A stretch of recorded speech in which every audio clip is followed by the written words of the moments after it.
기도하시면서 주일 대예배 하나님 앞에 드리겠습니다. 하나님 아버지, 주님을 사랑합니다. 주님 앞에 남은 주님의 영혼들에게 함께하여 주시고 우리가 드리는 예배를 흠양하여 받으시며 특별히 한 사람 한 사람에게 성령의 강권적인 역사와 임하심이 있게 하여 주시고 오늘 말씀이신 주님 만나는 귀한 시간 될 수 있도록 성령 하나님 인도하여 주시옵소서. 예배의 시종을 함께 하실 줄 믿으며 예수님의 이름으로 기도드립니다. 아멘. 하나님 말씀 함께 보시겠습니다. 히브리서 2장 14절부터 16절에 있는 말씀입니다. 자녀들은 혈과 육에 속하였음에 그도 또한 같은 모양으로 혈과 육을 함께 지니심은 죽음을 통하여 죽음의 세력을 잡은 자 곧 마귀를 멸하시며 또 죽기를 무서워하므로 한평생 매여 종노릇하는 모든 자들을 놓아주려 하심이니 이는 확실히 천사들을 붙들어 주려 하심이 아니요 오직 아브라함의 자손을 붙들어 주려 하심이라. 아멘. 오늘은 두려움이 사라지면 이라는 제목 가지고 함께 말씀을 나누도록 하겠습니다. 지금 이제 부활 후에 오늘이 6주입니다. 그래서 부활절 이후부터 계속해서 예수님의 부활 후에 나타나신 사건에 관해 제가 설교를 하고 있습니다. 오늘 역시 이 말씀을 보시면 예수님께서 부활 후에 나타나신 그 부활이라는 사건이 우리들에게 어떤 의미를 갖는가라고 하는 말씀을 또한 히브리서 2장을 통해서 말씀하고 있는 것입니다. 사람이 살면서 여러 가지 문제에 항상 봉착하게 됩니다. 아주 어려서부터 나이가 들어서 어른이 되고 그 이후 모든 인생의 과정에는 항상 무슨 문제라는 게 나타납니다. 여러 가지 문제가 있죠. 건강의 문제, 학업의 문제, 또 재정적인 문제, 또 인간관계의 문제, 내 개인의 정신에 관한 문제, 이런 문제들이 굉장히 많이 있습니다. 매번 문제를 겪고 살고 있죠. 그러나 사실은 모든 문제는 실제적으로 해결이 가능한 것들이 많습니다. 대부분의 많은 문제들은 눈에 보이는 문제이기 때문에 눈에 보이는 방법을 찾아가면 문제를 해결할 수가 있는 것이죠. 그러나 이제 물론 그 문제를 해결하기 위해서는 돈이 있다든가 여건이 허락한다든가 이런 여러 가지 조건이 있기 때문에 그 문제를 해결할 수 있다 하는데 실제로는 그런 게 없기 때문에 문제가 어려워지는 것입니다. 그렇지만 만약에 우리 가정을 해볼 때 돈이 있으면 문제가 해결되는 게 많습니다. 그리고 다른 주변 상황과 여건들이 준비가 되어 있으면 문제가 해결될 가능성도 높아요. 그러니까 다시 말해 우리가 어떤 문제가 있다라고 할 때 그 문제는 해결을 전혀 못하는 게 아니라 어떤 방식이든 해결할 수 있는 가능성이 있습니다. 그런데 이 땅에서 모든 문제는 다 어느 정도 해결이 가능하다고 보는데, 왜냐하면 보이는 것이고 만져지는 것이고 내가 그 인식이 가능한 세계이기 때문에 다 모든 게 해결 가능합니다. 그런데 돈으로도 못하고 어떤 관계에 의해서도 하지 못하고 무슨 방법으로도 그 문제를 해결할 수 없는 문제가 있습니다. 그게 뭐냐면 죽음이라는 문제입니다. 죽는 것이라고 하는 것은 절대로 인간이 돈으로도 능력으로도 어떤 방식으로도 해결할 수 있는 방법이 없다라고 하는 것입니다. 그렇기 때문에 많은 인간들은 마지막까지 가서 그 자기가 죽음을 앞에 놓고 있을 때 자기의 무력감을 느끼기 시작합니다. 진시황제 여러분 잘 아시잖아요. 진시황도 자기가 죽지 않고 영원히 살고 싶었죠. 그래서 영원히 살 수 있는 그 약을 혹은 약초를 가져오는 사람에게 뭐 엄청난 포상을 하겠다고 방을 붙이고 했습니다. 그러니까 결국엔 돈이 있고 권력이 있고 모든 것들을 다 갖추고 있다 할지라도 설마 황제라 할지라도 그 모든 문제 중에서 마지막 죽음이라는 문제 앞에 섰을 때는 그 죽음이라는 문제를 해결할 방법이 없다는 것입니다. 그 어떤 사람도 해결할 방법이 없습니다. 이 세상에 태어나서 숨을 쉬는 모든 사람들 중에 죽음을 해결할 수 있는 사람은 아무도 없다고 하는 것입니다. 자, 그러면 대부분의 많은 문제들은 어떤 방식이든 상황이 바뀌면 해결이 되는데, 지금 말씀드린 대로 심지어 대륙의 황제라도 전 세계를 장악할 수 있을 만한 엄청난 권력과 힘을 갖고 있는 사람일지라도 해결할 수 있는 문제는 대부분 있으나 절대 해결 못하는 게 죽음이라고 하는 문제입니다. 그런데 우리 예수님께서는 이 세상의 사람들이 해결할 수 없는 문제, 죽음의 문제를 넘어서셨다고 하는 것입니다. 그래서 예수님을 우리가 유일한 하나님이라고 말씀하고 있는 것입니다. 이 세상에 육신을 입고 오셔서 죽음을 온전히 경험한 다음에 온전히 경험한 그 죽음 이후에 다시 부활하신 사건, 이게 바로 예수님께서 이 땅에 오신 중요한 이유이고 원인인 것입니다.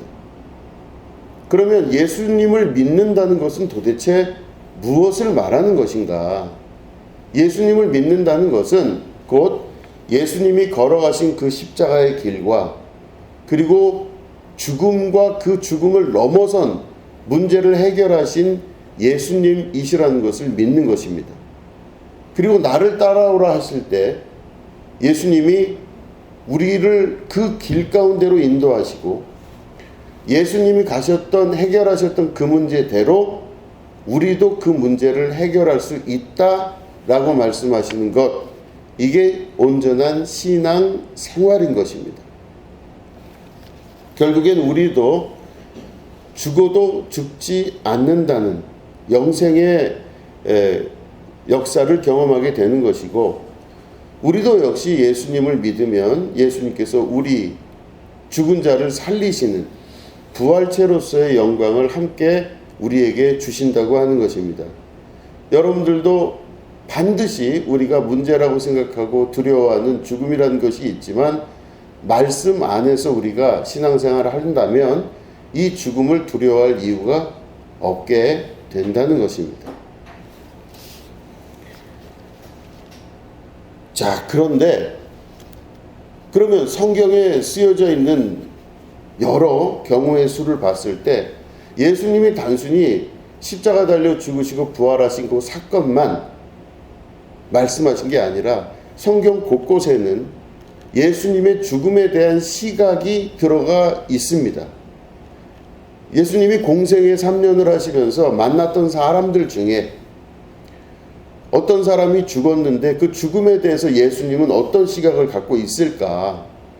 우리는 누가 돌아가셨다, 죽었다 이러면은 돌아가셨다, 죽었다 이렇게 이야기를 하잖아요. 그래서 문상을 가기도 하고 장례를 치르기도 하면서 슬프기도 하고 뭐 이런 감정을 느끼고 우리들은 살아왔습니다. 그런데 예수님이 성경 곳곳에서 말씀하시는 그 말씀을 보면 예수님은 죽음에 대한 관점이 우리랑은 다른 것을 알게 되는 것입니다. 자, 보시면 마리아의 오빠가 나사로라는 사람입니다. 나사로와 또 마르다, 마리아, 이 삼남매는 예수님을 잘 도와준 사람들입니다. 그래서 예수님의 마음속에는 공생의 기간 동안 이 삼남매에 대해서 아주 지극히 사랑을 많이 갖고 계셨던 분이 바로 예수님이십니다. 그런데 어느 날 제자들에게 소식이 들려와요. 나사로가 죽었답니다. 제일 위에 오빠인 나사로가 죽은 거예요. 그래서 사람들이 막 난리가 났습니다. 나사로가 죽은 사건을 예수님에게 전달을 하고, 이미 나사로가 죽은 지가 꽤 됐기 때문에 그 당시에 유대인 풍습과 같이 나사로를 이렇게 천으로 막 묶었다고 합니다. 세마포죠. 세마포로 이렇게 꽁꽁 둘러 묶었습니다. 이게 시신이죠. 그러니까 누가 봐도 나사로가 죽었다고 하는 것에 대해서는 의문을 가질 수가 없는 그 상태.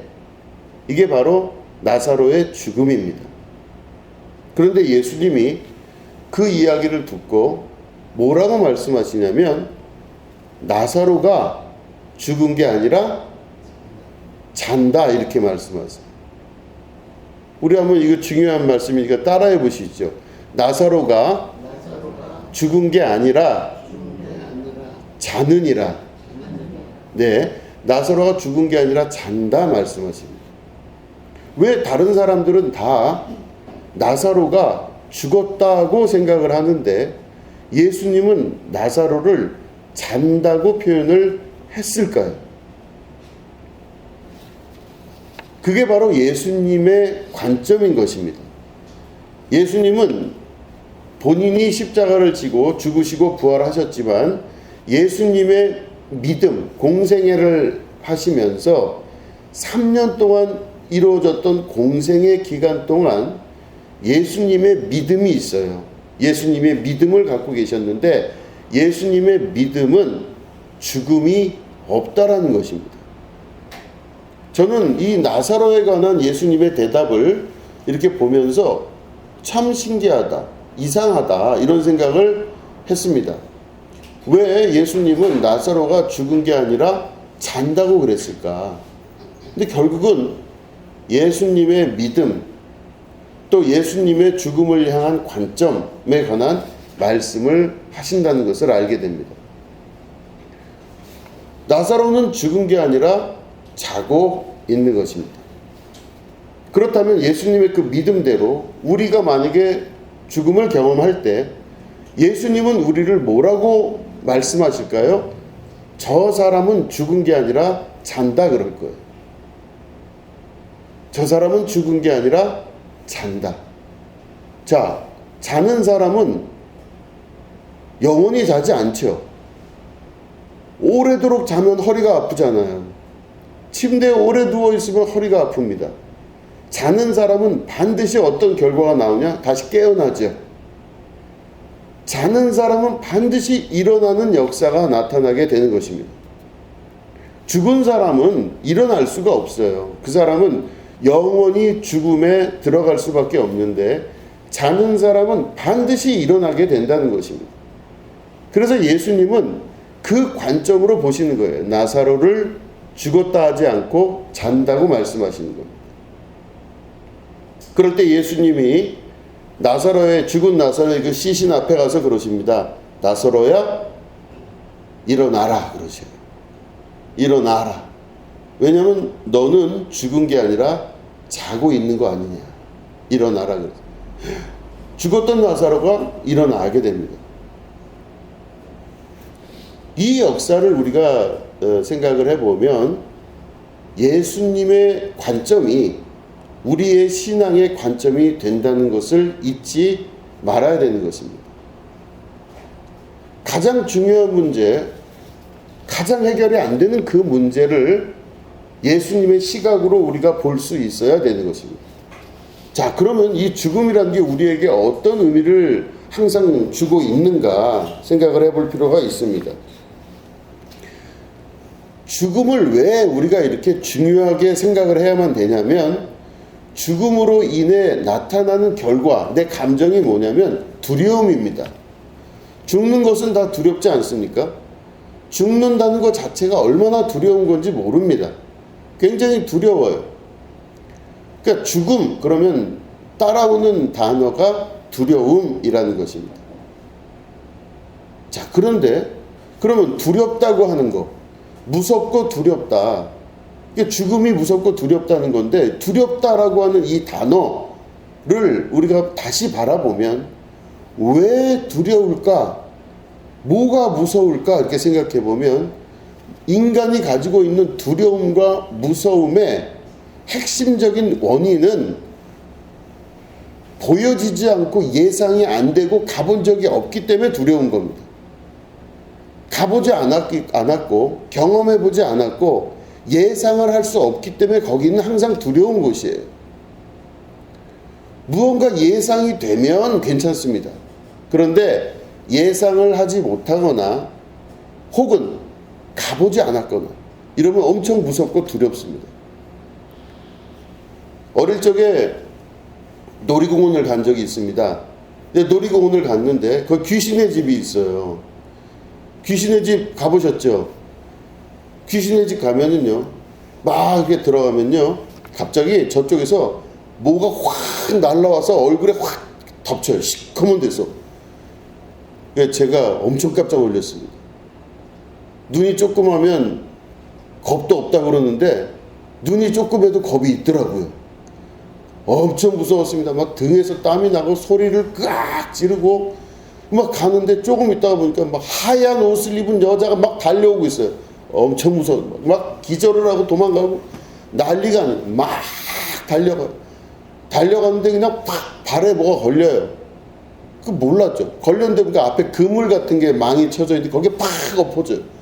막 뒤에서 누가 막 쫓아오고 막 기절을 하고 막 나와서 제가 그때 그런 생각을 했습니다. 내가 돈 주고 다시는 이런 데 오나 봐라. 막 무척 무서웠어요. 엄청 무서운 거죠. 막 그러고 이제 도망다니고 그러는데 제가 그걸 지금도 그런 생각을 해보면 왜 그렇게 무서웠을까? 근데 희한한 건 제가 나이가 좀 들어서 고등학생 때 그런 데 간 적이 있거든요. 근데 비슷한데 고등학생쯤 되니까 별로 안 무서워요. 누가 나오면 그냥 그런가 보다 하고 하하하 웃어요 제가. 어릴 적엔 그렇게 무서웠는데 고등학교 되니까 괜찮아졌어요. 이게 왜 무슨 차이가 있을까 생각을 해보면 아주 어릴 때 초등학교 때 귀신의 집을 가면 어리니까 아무것도 보이는 게 없고 경험한 게 없기 때문에 처음 가본 곳이기 때문에 누가 언제 튀어나올지 모르는 엄청 무서운 겁니다. 그런데 그런 데가 귀신의 집이라는 걸 알고 나서 나중에 고등학생 정도 됐을 때 지나가면요 그냥 웃겨요. 뭐 이런 게 다 있나? 조금 더 무서운 거 없어? 뭐 이러고 막 소리를 지르고 뭐 지나갑니다. 이 차이는 뭐냐면 사람이 두렵다는 감정을 느끼는 것, 이것은 경험해보지 못했거나 언제 어디서 누가 튀어나올지 모르거나 모든 것들이 예상할 수 없는 범주 안으로 들어갈 때 두려워지는 겁니다. 자, 그럼 두렵다고 하는 이 감정은 지금 드린 그겁니다. 예상하지 못하고 어디서 무엇이 튀어나올지 모르고 경험해 본 적이 없는 세계, 이게 다가올 때 그때 우리는 두려움을 느끼기 시작해요. 근데 여기가 이 감정, 두려움의 감정이 최고로 응축되어 있는 곳이 어디다? 죽음이에요. 죽음은 가보지 못했고 예상 못했고 어떤지에 대해서 감각적으로 인식이 전혀 안 되는 곳이 죽음이라는 세계. 그러니까 무서운 거예요. 그러니까 무서운 겁니다. 자, 그러면 이 두려운, 가보지 못한 세계에 대한 놀라움과 두려움의 세계가 있는데, 그러면 내가 두렵다, 인생을 살면서 두려움을 느끼는 것이 꼭 죽음만 있는 것은 아닙니다. 인생을 살면서 두려워하는 것 중에 하나가 뭐예요? 미래입니다. 여러분, 미래에 대해서 생각해 본 적 있으세요? 우리가 미래를 바라보면 가보질 못했어요. 우리는 시간의 제한을 받고 사는 육체를 입은 사람들의 존재들이기 때문에 미래라고 하는 것은 경험되지 않고 예상하기가 쉽지 않고 언제 무슨 일이 벌어질지 모른다고 하는 그곳이 곧 미래예요. 그러니까 미래를 생각하면 두려워지기 시작합니다. 어떻게 해야 되지? 그 미래를 준비하기 위해서 내가 이렇게 해야 되겠구나 라고 나름대로 최선을 다하고 뭘 하지만 실제로는 그 노력과 수고는 잠깐의 마음의 평안을 줄 뿐이지 실제로 내가 어떻게 될지에 대해서는 오늘도 역시 두려운 마음을 가지고 있다라고 하는 것입니다. 뭐가 어떻게 되는 것인지, 어떻게 될지 아무것도 모르겠어요. 이게 바로 우리가 죽음을 바라보는 것과 가보지 않은 세계인 미래를 바라보는 것과 혹은 내가 익숙하지 않은 세계를 가는 것과 똑같은 것입니다. 근데 우리 예수님께서 우리보다 먼저 그 길을 걸어가시면서 나를 따라오라 그러시고 아무것도 염려하지 말라 그러시고 두려워 말라 놀라지 말라 내가 너희와 함께 하겠다 이렇게 말씀하시는 분이 예수님이세요. 그러니까 우리는 가보지 않았는데 예수님이 이미 그 길을 다 가신 상태에서 돌아보면서 우리에게 이리 오라 말씀하시는 겁니다. 우리는 주변을 바라보고 예수님을 따라가는 자가 아니라 예수님만 바라보고 쫓아가는 자가 되어야 하는 것입니다. 저쪽 파주에 가면요, 엄청 큰 긴 출렁다리가 있습니다. 그 출렁다리를 이제 가본 적이 있는데 막 밑에가 낭떠러지 같아요. 그런데 길게 있는 출렁다리가 뭐 최소 100m는 되는 것 같아요. 그럼 거기를 건너가는데 다리가 후들후들 떨리죠.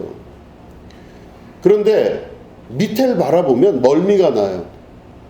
이 떨어질 예상이 될 만한 밑에 그 깊이 그냥 있는 그걸 바라보면 엄청 무섭고 떨립니다. 그런데 이 다리를 잘 건너는 방법은 뭐냐? 바로 앞만 바라보고 가면 돼요.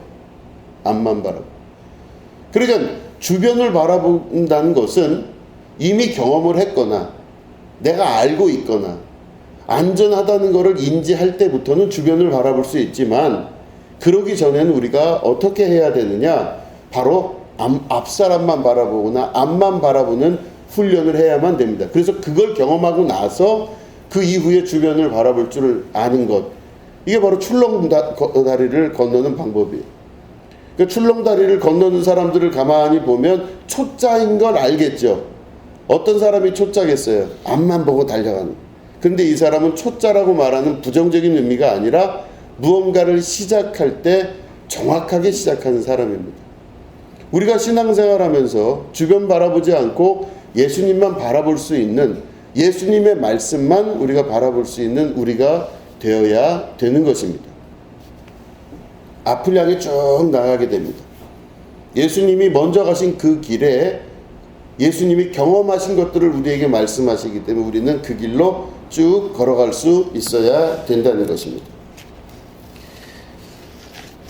오늘 말씀 보면 이 두려움이 우리에게 어떻게 삶에서 작용을 하느냐, 여러분들도 각자 다 두려움을 갖고 계시지 않습니까? 말씀드린 대로 미래에 대한 두려움도 있고 가보지 않은 세계에 대한 두려움, 어떻게 될지에 대한 두려움, 궁극적으로는 죽음에 대한 두려움, 이 세계에 대한 두려움들을 전부 갖고 있는데, 그럼 그 두려움이 우리 속에 있을 때 우리 속에서 어떤 작용을 하느냐, 이게 바로 오늘 성경에 나와 있습니다.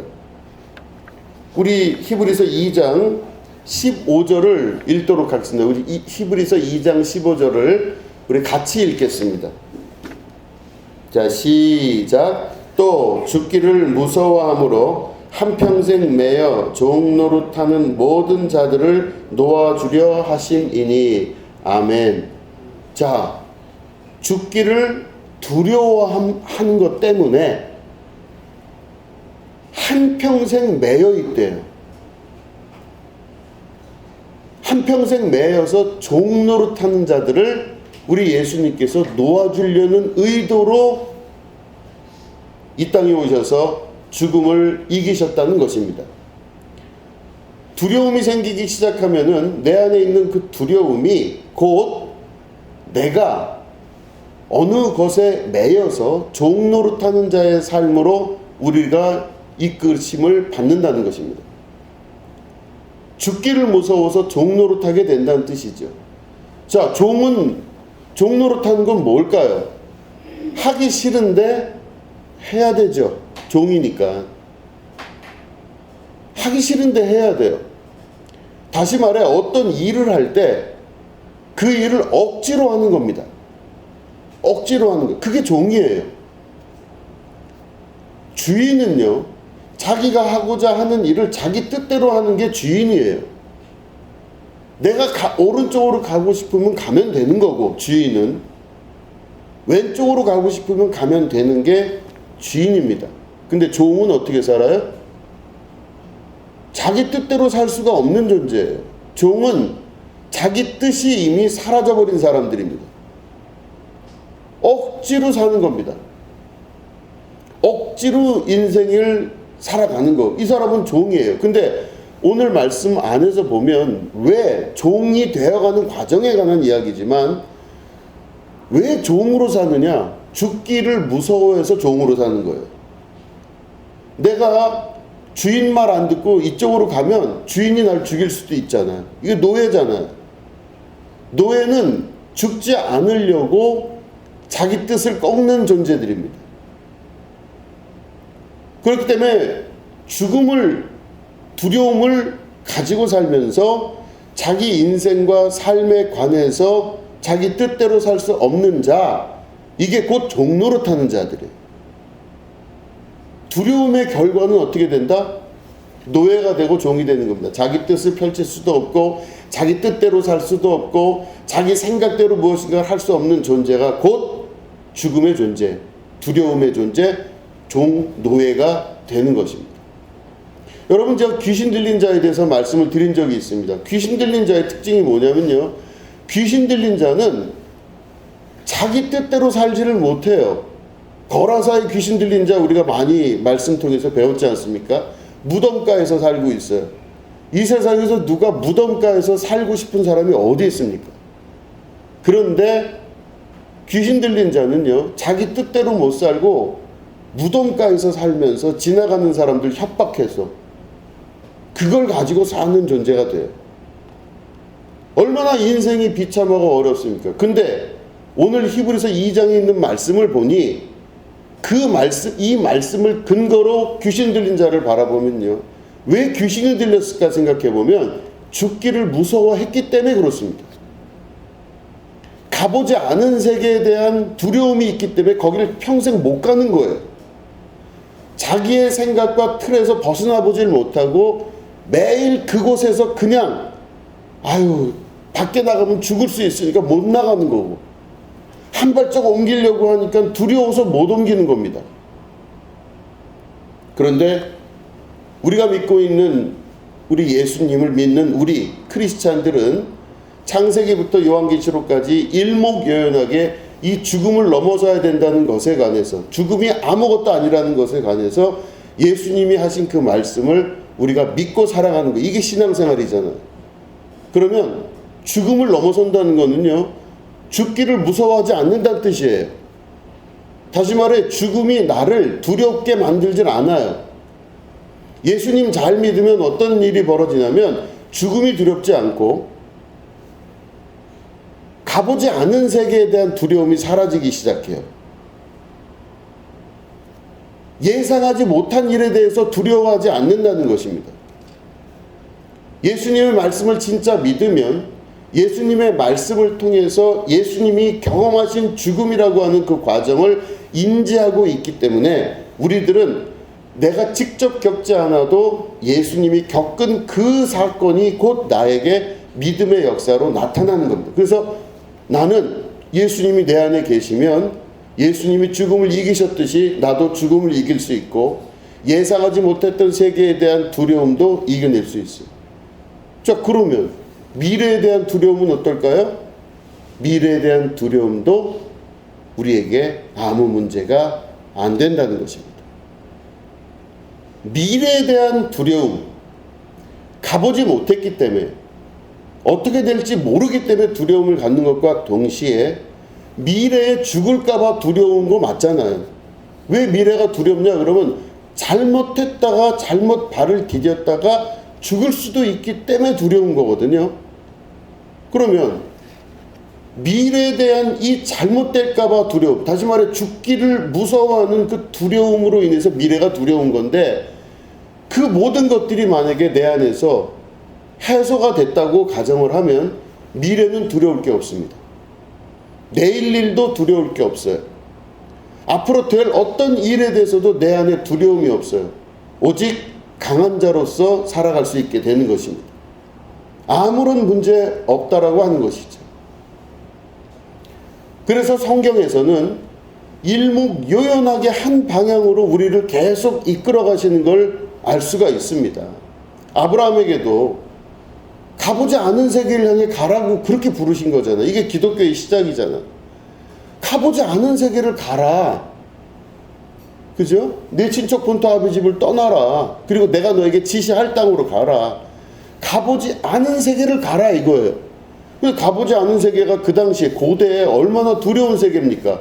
내가 있었던 내 친척과 나를 감싸서 내 생명을 보호해주는 사람들의 모임, 여기에 내가 있었는데 여기를 떠나서 하나님이 지시할 땅으로 가라 하는 게 얼마나 두려운 일이에요.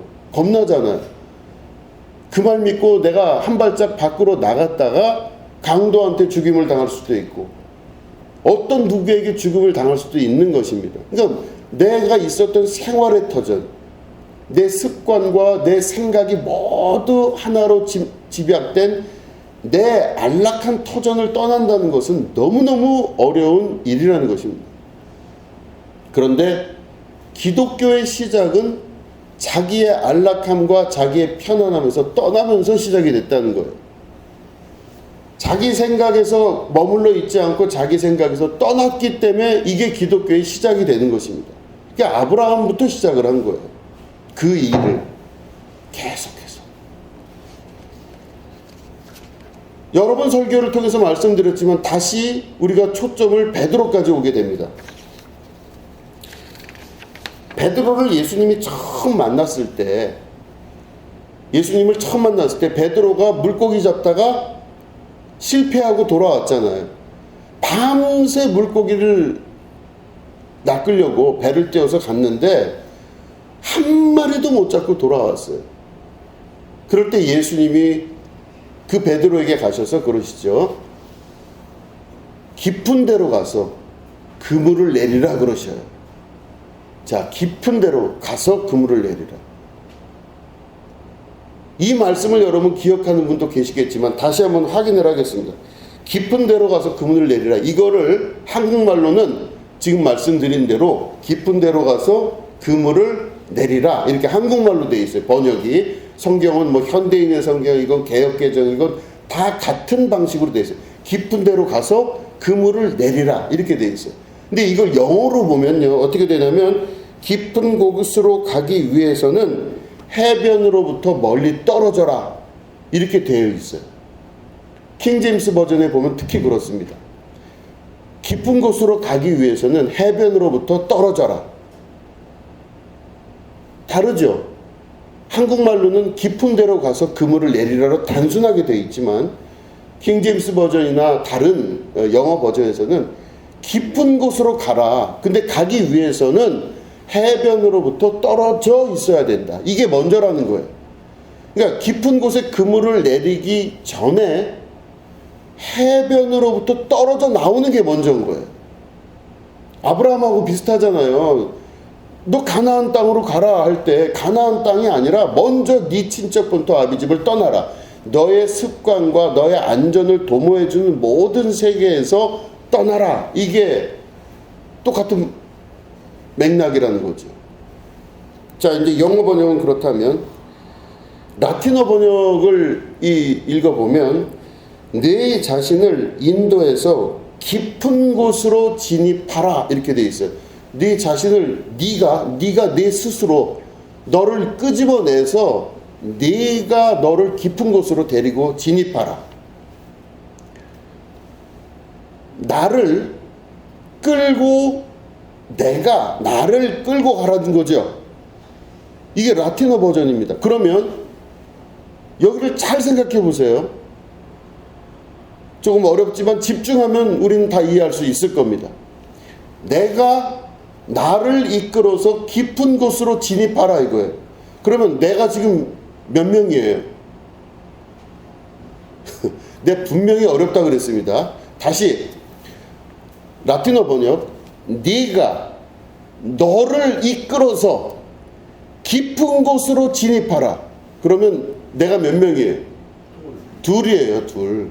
내가 또 다른 나를 이끌어서 깊은 곳으로 가라 이 뜻입니다. 자, 내가 또 다른 나를 이끄는데 이 또 다른 나가 깊은 곳으로 가기 싫어하는 나죠. 깊은 곳으로 가기를 두려워하고 안 가려고 하고 되도록이면 여기서 안 떠나려고 하는 요 나, 얘를 네가 이끌어서 깊은 곳으로 가라 이거예요. 라틴어 번역본에 보면은 그래서 주체와 목적이 되는 이 대상체가 동시에 존재합니다. 그럼 난 지금 내가 하나라고 생각하는데, 아니 나는 여기 있는 나 하나잖아요. 나잖아요. 아니 머리끝부터 발끝까지 내가 옛날부터 갖고 있었던 이 모습의 나, 이게 나 아닙니까? 우리가 이렇게 생각을 하지만 라틴어까지 가서 보면 이상한 일로 보여지는, 네가 너를 이끌어서 그곳으로 가라. 이게 소위 말해 이끄는 나는 참자, 하나님의 형상을 닮은 아버지를 똑 닮은 창조적 자, 참자하고 가지 않으려고 버팅기고 있고 두려워하고 무서워하는 그 자아는 누구예요? 에고라고 하는 존재입니다. 똑같이 내가 하나라고 느껴지지만 내 안에는 두 개의 다른 존재가 움직이고 살아 있다는 것입니다.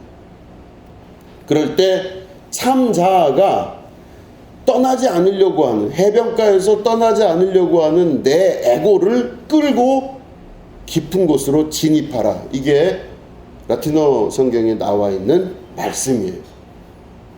에고는 지금 말씀드린 가기 싫어하는, 깊은 곳으로 가는 것을 두려워하는 이 에고는요, 모든 사물과 세상을 판단할 때 자기가 가지고 있는 오감, 눈으로 보여지고 귀로 들리고 냄새 맡고 촉각, 이런 미각, 이런 것들의 감각을 통해서 세상을 인식하는 존재입니다. 그렇기 때문에 맛이 안 느껴지거나 촉각, 느낌이 없거나 눈에 보이지 않거나 들리지 않을 때 두려워해요. 뭔가가 확실하게 보여지고 만져지고 이게 돼야 이 에고라고 하는 존재는 무언가가 있다고 생각하기 때문에 안심을 가집니다. 모든 것들을 다 눈에 보이고 귀에 들리고 내 감각적으로 맞다라고 여기는 그 부분에 자기의 전체를 두고 있기 때문에 만약에 눈이 보이지 않거나 무언가 안 들리거나 감각적으로 느껴지지 않거나 이런 순간이 오면 이 에고는 두려움을 가지기 시작하고 절대로 자기의 자리에서 움직이지 않고 살아가는 것입니다. 그러면 참 자아인 내가 에고를 이끌어서 깊은 곳으로 가야 하는데 그곳은 에고 입장에선 두려운 거니까 안 가려고 그럴 거 아니에요.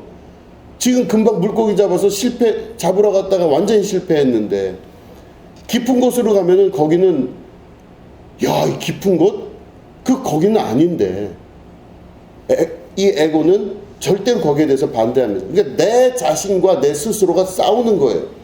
로마서 6장에 있는 것대로 바울의 고백대로 내 속에 또 다른 내가 있어. 내가 원치 않은 일을 계속해서 하는구나. 나는 하나님께로 가고자 하고 나는 하나님의 말씀을 듣고자 하는데 내 속에 있는 또 다른 자아는 나를 죽음의 앞으로 끌고 가는구나. 이게 바울의 고백이에요. 로마서 6장에 나와 있는. 여러분 안에도 그런 갈등과 번민과 괴로움과 그 결과로 나타나는 두려움이 있지 않습니까? 그 두려움이 실제고 진짜냐? 예수님은 그게 아니라고 말씀하는 거예요. 자, 베드로가 이 말씀을 듣고 깊은 데로 가죠. 결국은 그물을 내리고 많이 물고기를 잡게 되는 엄청난 역사를 경험하게 됩니다. 자, 그런데 라틴어까지도 괜찮은데 히라보를 보니까 히라보에서 어떤 번역을 쓰냐면 깊은 데로 가서 그물을 내리라, 이걸 히라보로 쓰면 어떻게 돼 있냐면 깊은 데로 다시 네가 돌아와라 이렇게 했어요. 이거 전혀 말이 다르죠. 뭐라 그러냐면 예수님이 히라보로 얘기할 때 너는 깊은 데로 여기서부터 가라 이렇게 우리는 한국말로 이해를 하는데, 지금 그 예수님이 말씀하시는 서 있는 지금 그 자리가 어디냐? 해변가 땅이잖아요. 지금 우리가 볼 때 베드로도 땅에 있고 예수님 땅에 있잖아요. 해변가에. 그런데 히라보를 보면 말이 좀 달라요. 우리가 둘 다 땅에 있으면요, 네가 저쪽으로 가서 거기 가서 여기를 떠나서 거기를 가서 거기에 깊은 데에 금을 내리라, 이게 맞는데 히라보 원문을 보면 그렇게 돼 있지 않고 네가 깊은 데로 다시 돌아오라 이렇게 돼 있어요. 그 뭐예요? 땅 위에 있는 게 아니라 예수님이 지금 말씀하시는 말씀을 해석하면 예수님은 깊은 데에 있는 거예요. 그죠? 깊은 데로 네가 돌아와라. 그리고 이게 조금 더 확대 해석을 하면 네가 원래 있어야 될 곳은 땅 위가 아니라 깊은 곳이다 이 말이에요. 네가 땅 위에 있는 게 중요한 게 아니다. 너 지금 뭔가 두려워하고 무서워하고 실패에 대해서 네가 지금 자꾸 거듭거듭 이렇게 하지만 네가 지금 두려워하는 그곳에서 안전을 취할 곳이 땅 위라고 생각하니까 땅 위에 있지. 지금 이제 실패한 걸로 끝났지. 그러지 말고 네가 그렇게 두려워하는 곳, 다시 가기 어려운 곳, 그곳으로 돌아오라 이렇게 하는 거예요. 자, 그러면 이 말씀을 근거로 보면 기독교 신앙은 예수님의 말씀 안에서 기독교 신앙은 뭐예요? 우리가 원래 있어야 될 곳이 편안하고 안정된 곳은 아니라는 거예요. 우리가 생각하기에 뭔가 두렵고 무섭고 걱정되고 막 이런 세계가 있는데 그 세계로 우리가 어떻게 해야 된다? 거기가 원래 우리가 있어야 될 곳이에요. 그곳으로 돌아오라 그러셔요. 아까 말씀드린 대로 라틴어 번역본을 보면 나가 두 개가 있는데 나는 안전된 걸 원하기 때문에 손으로 통통통 두들겨서 되는 그 세계, 그 세계가 맞다고 여겨지는 그 세계에 내가 머물고 싶지만 실제로는 거기가 너의 집도 아니고 너의 고향도 아니고 네가 있어야 될 곳도 아니라는 겁니다. 예수님이 그 말씀하시는 중요한 이유가 뭐냐? 그 에고가 서 있는 해변이라는 자리, 이제는 안전하고 안심을 줄 수 있을 것 같은 그 자리가 오히려 너를 해하고 힘들게 하고 너를 죽음으로 이끌게 되는 가장 악한 자리가 된다는 뜻입니다. 에고가 생각하기에 생각, 감정, 오감에 의해서 인식하게 되는 우리의 머릿속 생각이 깊은 곳으로 가라는 말씀은 굉장히 두려운 말씀이고 거기 가면 뭔가가 되는 것도 없고 잡히는 것도 없고 아무것도 없어요. 근데 왜 글로 가야 되느냐? 거기가 곧 생명이에요. 거기가 곧 내가 원래 있어야 될 자리라는 것입니다. 그쪽으로 돌아오라. 이게 바로 예수님의 베드로를 향한 말씀이에요. 제가 이 말씀을 읽고 다시 또 읽고 또 읽으면서 부활하신 예수님의 그 의미가 뭔지를 생각해 봅니다. 제가 목회를 하면서 이제 제가 지금까지 쭉 목회해온 과정을 보면 왜 이렇게 내가 힘든 일을 겪지? 이런 생각을 한 적이 있어요. 안성에서는 경기도 안성에서 목회할 때는 그때는 쓰레기를 밖에서 태웠거든요. 막 쓰레기 태우면서 하나님 앞에 기도를 합니다.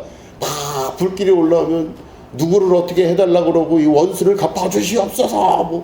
내가 하나님의 아들인데 왜 나를 이렇게 만드십니까? 내가 돈이 있습니까? 명예가 있습니까? 이렇게 하려고 나를 끌고 왔습니까? 주야! 이러면서 앞에 막 쓰레기 타고 있고 막 제가 그렇게 했었어요. 기도 막 하고. 누구 꼴보기 싫은 사람 있으면 주여 쳐주시옵소서. 한 번만 쳐주시면 제가 충성을 다하겠습니다. 치시기는커녕 잘 되게만 하시더라고요. 근데 그랬었는데 그런 세계에서 쭉 오게 되면서 왜 이렇게 나는 힘들까? 왜 이렇게 나는 괴로울까? 이런 생각했는데 알게 된 건 뭐냐면 괴로우니까요. 해결 방안을 내 스스로 자꾸 찾더라고요. 뭔가를 찾고 책을 들여다보고 기도하게 되고 하나님 말씀 다시 보게 되고 이게 왜 이럴까 원인을 자꾸 분석하려고 하고 별의별 걸 계속해요. 그래서 막 몸에 생채기가 나는 것 같고 온몸이 피투성이 되는 것 같은 느낌도 가지게 됩니다. 이게 왜 이렇지 내가? 그런 경험을 해요. 계속 쉬지 않고. 제가 어떤 때 그런 생각해요. 좀 안정적인 삶을 살고 싶다. 그런데 그런 세계를 경험해 본 적이 없어요. 계속 힘들어요. 그런데 문제가 뭐냐? 문제가 뭐냐가 아니죠. 근데 기쁨이 뭐냐면 내가 있는 이 자리가 뭔가 잘못된 자리라면 내가 문제죠, 지금 현재. 그런데 말씀을 가만히 보니 내가 지금 굉장히 좋은 자리에 아주 주님이 원하시는 그 자리에 있는 거예요. 힘들고 어렵고 괴롭고 아프고 불안하고 초조한 그 인생이 에고가 느끼고 있는 인생일 뿐이지 참자 하나님의 우리 아버지의 모습을 내가 닮았잖아요. 우리 아버지의 형상대로 빚음받은 내가 진짜 있어야 될 자리가 어디냐? 끊임없이 고난과 고초를 당하지만 그 자리를 통해서 내가 깊은 곳으로 가게 될 때 거기서 엄청난 물고기를 낚을 수 있는 그곳에 서 있게 되는 것, 이게 곧 하나님께서 우리 예수님께서 나에게 명령하시고 말씀하신 것입니다. 그 말씀에 순종해서 비록 두렵지만 조금 마음이 어렵지만 눈에 보이는 거 하나도 없어서 이게 맞나 싶지만 그것을 향해 내가 한 발짝 한 발짝 믿음으로 걸어나가기 시작해서 죽을 수도 있는 그 깊은 곳에 내가 발을 딱 내딛기 시작했을 때 그때부터 그물을 내리기 시작하고 하나님의 역사를 경험하게 되는 놀라운 경험을 하게 된다는 것입니다. 이게 신앙생활이에요. 자, 그러면 여러분들에게 어떻게 이게 적용이 될까요? 여러분 미래가 두려우십니까? 미래가 두렵죠. 몹시 안정적인 분들밖에 안 계셔서 잘 안 통해요. 이 뭔가 두려워야 얘기가 되는데 미래가 두렵기도 하고 때로는 궁극적으로는 죽음이 두렵기도 하고 나라고 하는 인격의 마침이 두렵기도 하고 뭐 여러 가지 두려운 게 우리 안에 있는데 여러분 두려워하지 마시기 바랍니다. 두려워하지 마시고 놀라지 마시기 바랍니다. 하나님이 여러분과 함께 하시면서 여러분들을 이끌어서 깊은 곳으로 오라 말씀하시고 내 눈으로 보기에 두려워하는 그 모든 곳에 주께서 함께 계신다는 걸 믿음으로 받아들이시고 여러분들이 있는 습관적 자세, 그죠? 내가 사는 내 습관이 있잖아요. 안정된다고 느끼는 안락한 그곳에서 여러분 떠나셔야 됩니다. 내 안락함과 내 평안함에서 떠나셔서 주께서 말씀하시는 깊은 곳으로 여러분 가시게 되기를 축원합니다. 그렇게 되면 내 안에 두려움이 사라지고 예수님이 이 땅에 오셔서 죽고 부활하신 그 이유가 뭔지를 명확히 알게 됩니다. 죽기를 무서워 종노릇하는 자들을 놓아주려 하심이라. 그죠? 죽기를 무서워서 종노릇하는 자들, 자기 뜻대로 살지 못하고 자기 주체적으로 살지 못하는 종노릇하는 자들을 놓아주려 하십니다. 나는 나대로 살 수 있게 되는 겁니다. 나는 나일 뿐입니다. 내가 누구처럼 누구와 비교해서 살 이유가 없이 나는 나로서 충분히 기뻐하고 살 수 있는 존재가 되는 거예요. 주체적이 되잖아요, 내가. 그게 바로 요트의 바브헤라고 하는, 영어로 하면 I am who I am. 누구십니까? 나는 나이니라. 우리는 하나님의 형상을 닮을 때 그걸 닮은 거예요. 나는 난 거예요. 나는 나로서 살아가면 됩니다. 그렇기 때문에 여러분 두려워하지 마시고 여러분 스스로 자신의 모습으로 돌아가셔서 아무런 걱정하지 말고 모든 일을 기도와 간구로 주님께 아뢰면 주님께서 그 모든 것을 합력하여 선을 이루게 하시는 역사를 경험하게 되는 것입니다. 채찍질 당하고 어려움 당하고 온몸에 피투성이가 되고 괴롭고 힘든 것 같아 보이지만 그걸 통해서 얻게 되는 엄청난 유익이 있습니다.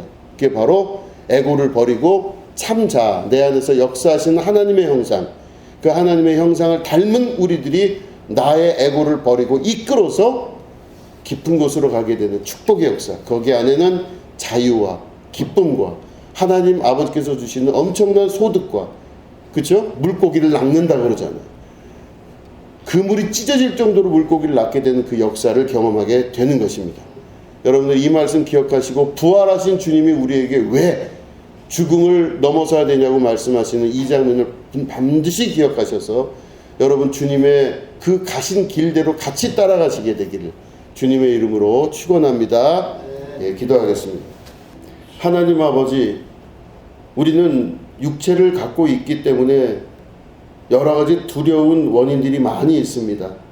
이곳 저곳을 바라볼 때마다 두려우며, 미래도 두렵고 심지어는 죽음도 두려우며, 우리 안에는 그 두려움이 내재되어 있지만 우리 예수님께서 죽으시고 부활하신 이후에 우리도 그와 같이 예수님과 같이 함께 부활할 것이라는 그 말씀, 이제는 우리도 죽음이 두렵지 않은 존재 되게 하여 주시옵소서. 우리 안에 근원적인 두려움이 사라지게 하여 주시고, 미래를 주님께 맡기며 두려움의 모든 것을 주님께 맡기고 우리가 오늘 하루를 기쁨과 승리로 살아갈 수 있도록 인도하여 주시옵소서.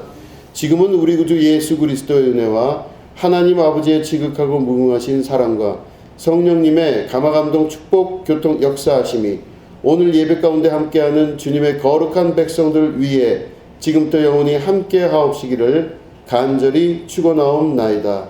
아멘.